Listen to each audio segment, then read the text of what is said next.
Mesdames et messieurs, merci encore de choisir The Blessing Channel et bienvenue dans ce grand journal qui retrace l'essentiel de l'actualité tout au long de cette semaine sur The Blessing Channel. Parlons tout de suite des religions. La 7e conférence annuelle de l'association Femmes Vision s'est tenue du 7 au 10 juin 2017 à Libreville, au Gabon. Placée sous le thème du repositionnement de l'Église, cette conférence s'est achevée avec une journée de prière en faveur du Gabon. Reportage signé Béni TV Gabon. L'association Femmes et Vision a tenu la 7e édition de sa conférence annuelle du 7 au 10 juin 2017 par le biais de 4 jours d'enseignement riches avec pour thème le repositionnement de l'Église. Les moments se sont clôturés par une journée de prière dédiée à la nation gabonaise. C'est aux couleurs du drapeau que le peuple a répondu présent afin de crier, supplier et s'humilier devant l'Éternel pour plaider en faveur du Gabon.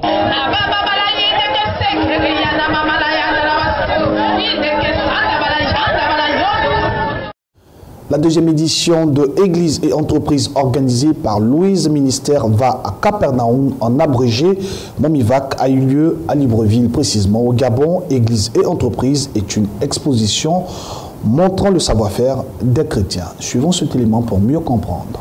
C'est du côté du charbonnage à Libreville au Gabon que Moussi Ministère va à Capernaum en abrégé Momivac, dirigé par le révérend Moussi Mayombo Jean Bosco, a organisé la 2e édition de la foire d'exposition de produits divers, dénommée Église Entreprise. Une vision du ministère qui vise à quel objectif? Écoutons le pasteur et initiateur de ce projet du dit ministère. C'est une initiative du ministère qui a compris un point de la vision qui est de promouvoir les dons et les talents au sein de l'Église. Pour cette édition étaient exposés le culinaire, mets locaux et occidentaux, articles de nouvelles technologies, produits de ménage et beauté, arts manuels et bien d'autres. Suivons le président d'organisation qui a tout mis en place pour la réussite de ce programme. L'initiative est venue du leader parce que c'est un visionnaire.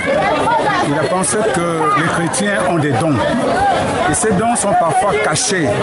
C'est pour ça que le leader a pensé qu'il faut mettre en exergue tous ces dons-là pour que ces dons soient connus de tout le monde, de tous les chrétiens et pourquoi pas les chrétiens du monde. Nous sommes à la 2e édition et vous le remarquez vous-même, c'est un succès. Il y a beaucoup d'hommes de Dieu qui sont là, qui découvrent, qui viennent regarder, admirer et nous sommes très heureux. Je vous remercie, Béni TV. Et je voulais saluer au passage le pasteur Sam. Les tarifs à la portée de tous a permis aux visiteurs de déguster les mets de leur choix. Nous avons recueilli quelques appréciations de cette dégustation.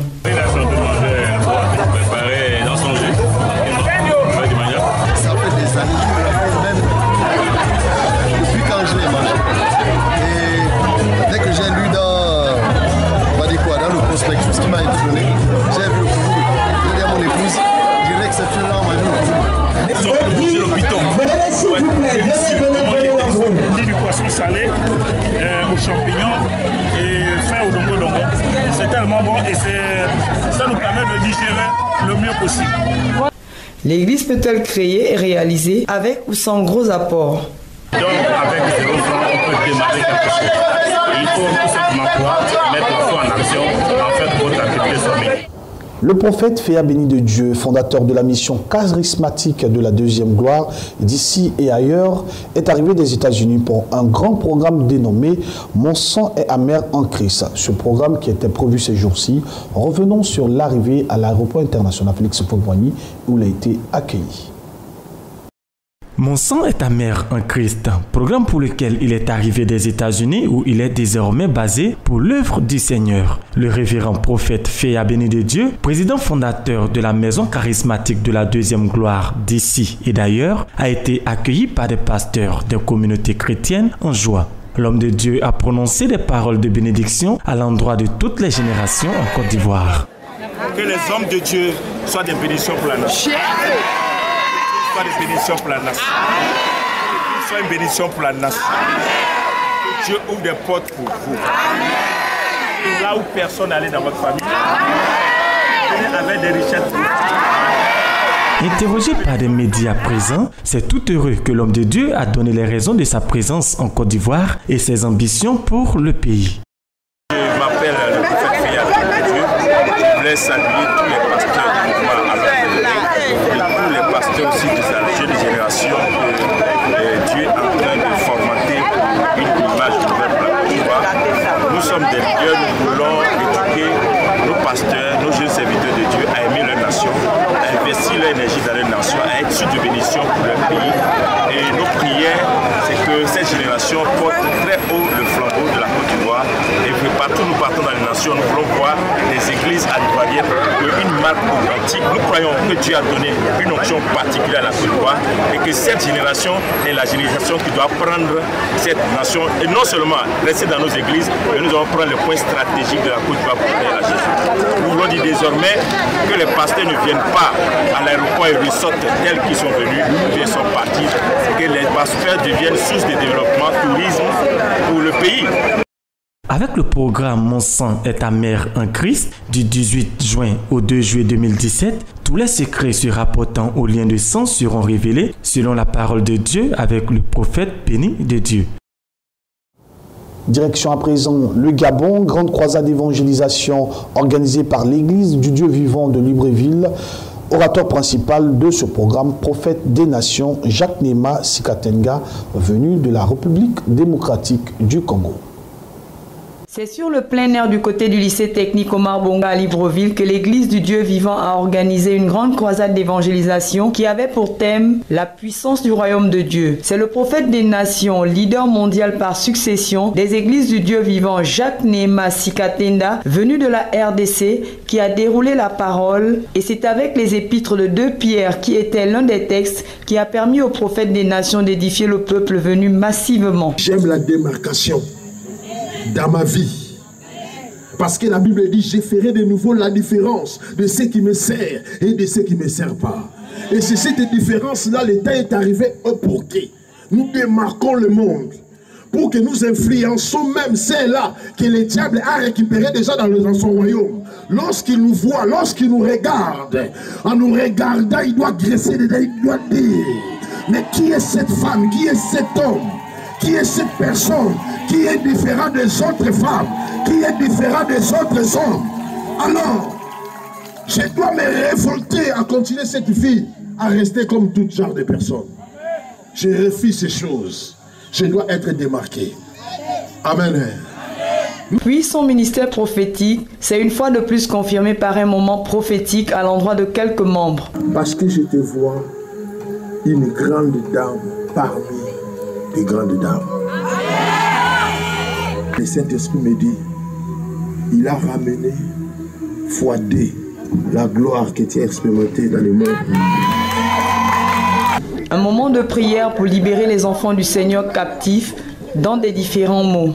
Et les temps se sont achevés par nombreuses des personnes qui ont accepté Jésus dans leur vie comme Seigneur et Sauveur. J'ai ressenti quelque chose qui m'a libéré. Amen. Parce que je voyais que tu n'arrivais pas à marcher tout seul.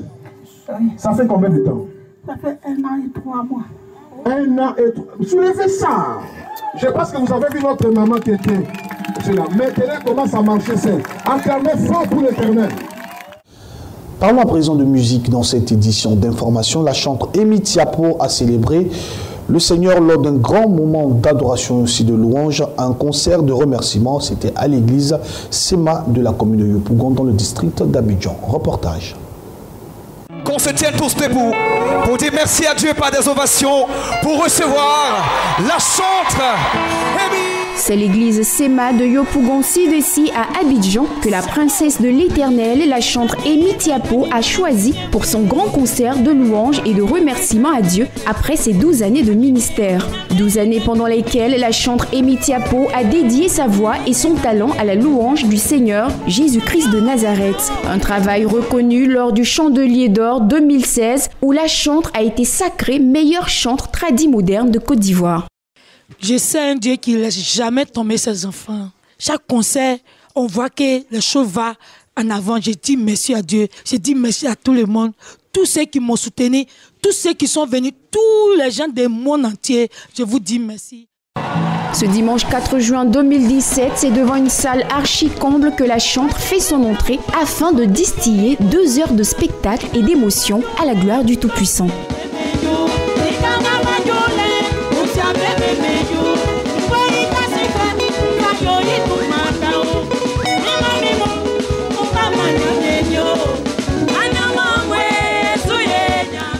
Ce grand concert de louanges et de remerciements de la chantre Amy Tiapo a été le lieu de la consécration de l'orchestre Archange Révolution Mélodie qui accompagne l'artiste dans tous ses déplacements. Un concert de louanges qui a tenu toutes ses promesses de restauration, d'édification et de célébration.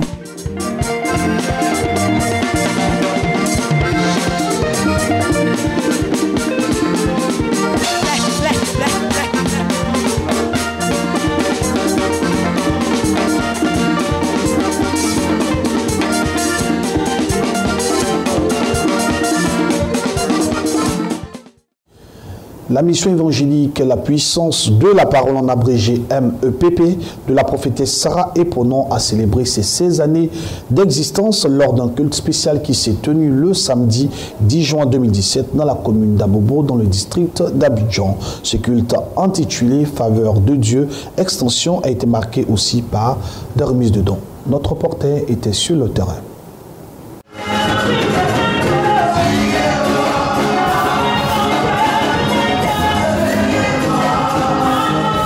La mission évangélique La puissance de la parole a exprimé sa reconnaissance à Dieu ce samedi 10 juin 2017 à l'occasion d'un culte d'action de grâce pour marquer ses 16 ans d'existence. Derrière la prophétesse Sarah Eponon, leader des églises MEP, les chrétiens venus des 3 champs de mission ont exprimé leur gratitude dans l'adoration et la louange.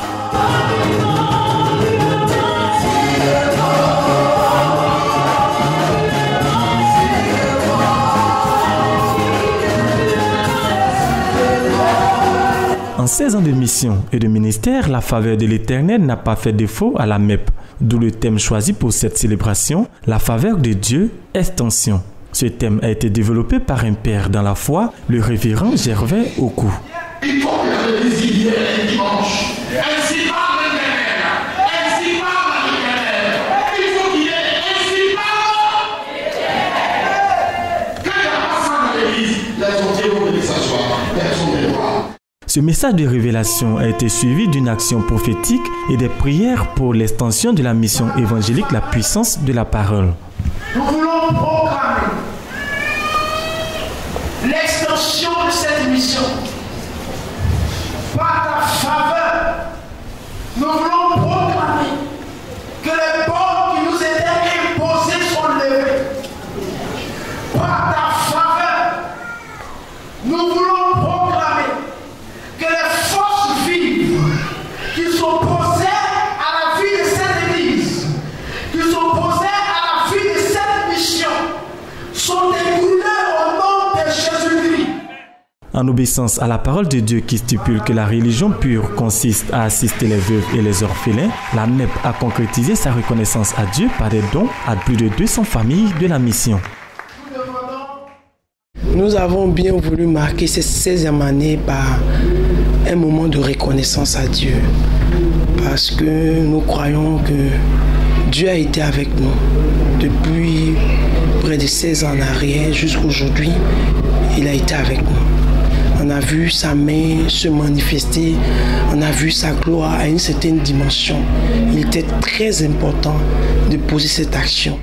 Avec la prophétesse Sarah Eponon, la MEP compte poursuivre son extension en Côte d'Ivoire et au-delà.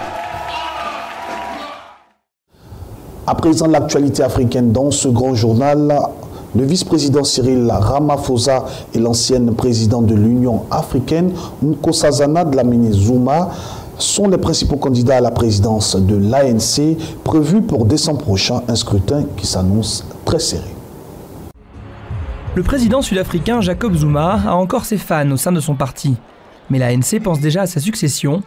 Cyril Ramaphosa, le vice-président, et Nkosazana Dlamini Zuma, l'ancienne patronne de l'Union africaine, ex-épouse de Zuma, sont considérés comme les deux favoris. La priorité du futur patron de l'ANC sera de réhabiliter le parti de Mandela, qui traverse sa pire crise depuis son accession au pouvoir en 1994. Les Sud-Africains sont de plus en plus nombreux à réclamer la démission de Jacob Zuma, touché par des scandales de corruption. Nous allons faire un grand travail d'introspection dans le parti qui impliquera tous nos membres. Notre parti restera toujours engagé dans la vie politique de ce pays. Ramaphosa a la réputation d'un businessman chevronné, très proche du patronat blanc. Lors d'une vente aux enchères de gibier, il a insisté sur le droit des fermiers blancs à la propriété, alors que l'ANC appelle à une redistribution en faveur de la majorité noire. Mon message pour vous est celui-ci. Continuez à investir dans vos fermes, dans vos terres. Parce que la Constitution est là pour protéger les droits de tout le monde. Ancienne ministre, Dlamini Zuma est peu connue du public en Afrique du Sud, mais elle peut compter sur le soutien de son ex-mari, ainsi que la Ligue des femmes de l'ANC et celle des jeunes, deux factions alliées de Zuma. Avec toutes ces luttes d'influence au sein de l'ANC, Zuma n'est pas sûr d'arriver à ses fins, mais il donne l'impression de vouloir garder le contrôle sur le pouvoir en s'assurant que son ex-femme le remplace. Je ne pense pas qu'elle serait arrivée jusque-là toute seule. Les deux candidats représentent les deux principaux camps qui s'affrontent au sein de l'ANC. Le parti au pouvoir éliera son nouveau président à la fin de l'année, l'occasion de voir si Zuma contrôle toujours ses troupes. Nous ouvrons à présent la page sportive de ce grand journal. La justice espagnole a annoncé l'ouverture d'une procédure à l'encontre de l'entraîneur de football José Mourinho sur lequel pèsent des soupçons de fraude fiscale. Il faut rappeler que les faits dont il est accusé remontent à l'époque où il entraînait le Real de Madrid entre 2010 et 2013. Cristiano Ronaldo a beau clamer son innocence, il devra s'expliquer devant la justice espagnole. La star portugaise du Real Madrid a été convoquée le 31 juillet prochain par le parquet de Madrid pour répondre des accusations de fraude fiscale.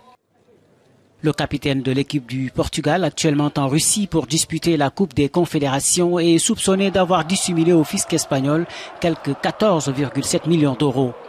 Des fonds qui proviendraient des droits à l'image de l'attaquant madrilène. Ce qu'a d'ailleurs nié le joueur qui parle d'un acharnement contre lui. D'où les spéculations sur les présumées velléités de départ du quadruple Ballon d'Or.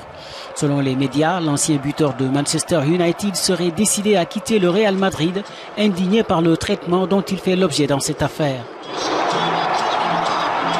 Pourtant, le parquet ne s'est pas seulement intéressé à l'attaquant du Real Madrid.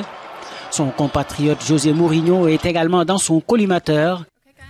L'entraîneur de Manchester United est soupçonné d'avoir dissimulé au fisc espagnol 3,3 millions d'euros entre 2011 et 2012 lors de son passage au Real Madrid.